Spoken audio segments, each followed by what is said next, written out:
Gonna go plant a, look at that little calf. See how he's got milk all over his face? I don't know if you can see that on the GoPro, but his little face is all full of milk. He's been getting his supper.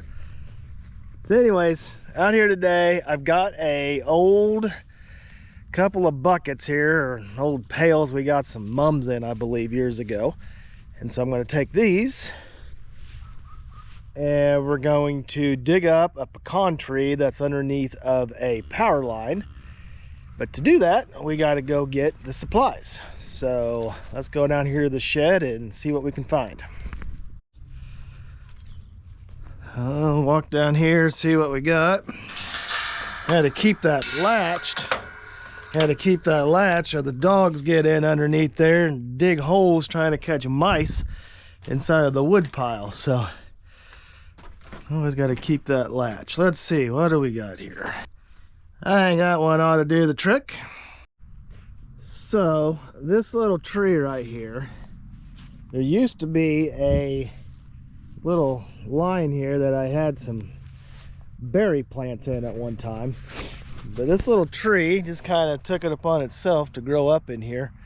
And I let it go because I wanted to see what it was. And I determined last summer that this is a pecan tree. We have a lot of native pecans that grow in this area. And imagine a bird, a squirrel, or something grabbed a hold of one of those nuts, planted it in the ground here, and here it is.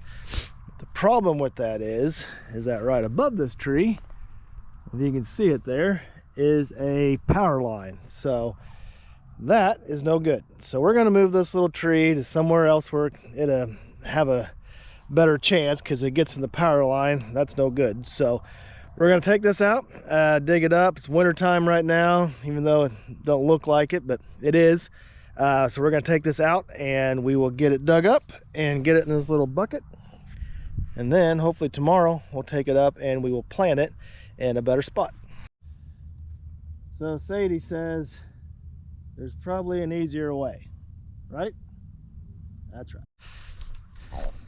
Figure we probably ought to take a look. Uh-oh, that's no good. These cows over here, they don't have any water.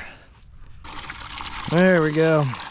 We'll let that run for a little bit. We'll come back and check it.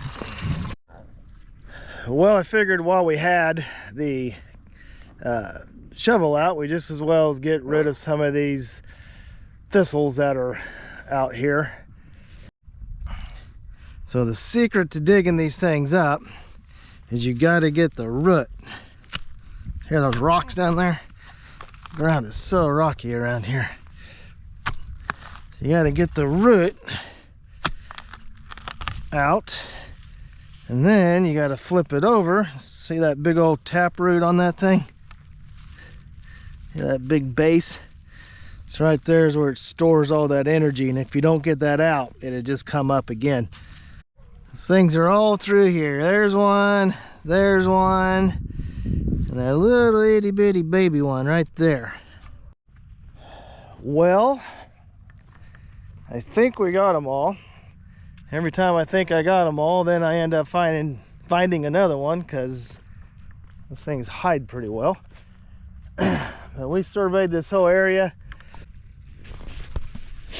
and just when you think you had them all, let's go check on that water tank and see where it's at. I got a bad habit of forgetting about water tanks and letting them run over, so we better go check on that while it's on my mind. Say, Jackie boy.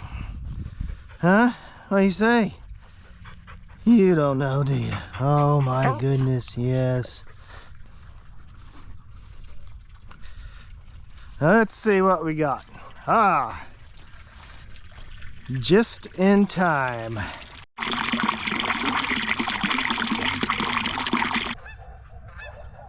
Hear that? Geese. So right now it's warm, but next week it's supposed to freeze, like get really cold. So just a good habit to always take off your hoses in the winter. Well, unfortunately, the little tree project didn't go quite as planned. We got it out.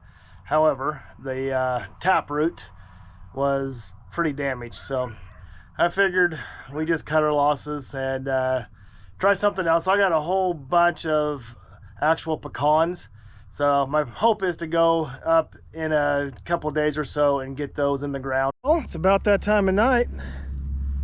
Cows are fed. What do you say, girl? What do you say? Yeah. What do y'all say? That's what I thought. Don't blow snot on me. Sadie, you know better than that. What are you doing? So, they're fed. I'm gonna go feed me. See y'all. Thanks for watching. And like always, like, subscribe, all those little habitat projects you do, no matter where you live in an apartment, you live in a suburb, whatever you do, those projects all add up. A lot of those animals are migratory, you know, the monarch butterflies and the birds and things like that. The animals that are here, the projects I do benefit them here. And as they pass by you, whatever you can do to help goes a long ways as well. So we'll catch y'all next time. Bye.